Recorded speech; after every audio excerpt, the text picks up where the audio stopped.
Sir মাধ্যমিক এবং উচ্চ মাধ্যমিকের স্টুডেন্টস রয়েছে, তারা নিজেদের পরীক্ষার জন্য প্রস্তুতি কি করে করবে? মানে বায়োলজিতে কেউ যদি বায়োলজি নিয়ে এগোতে চাইছে, তারা বায়োলজিটা কি করে পড়বে?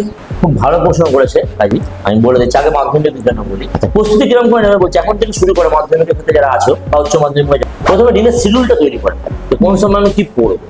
তার মধ্যে প্রত্যেকটা সায়েন্সের জন্য বায়োলজি, ফিজিক্স, কেমিস্ট্রি, অঙ্ক, চারটে মেন তো রয়েছে উচ্চ মাধ্যমিকের ক্ষেত্রে।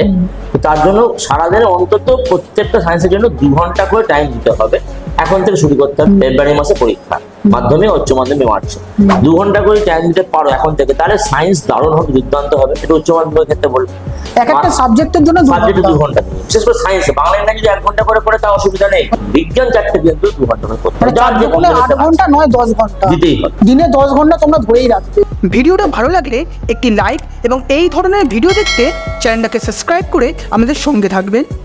জয় হিন্দ।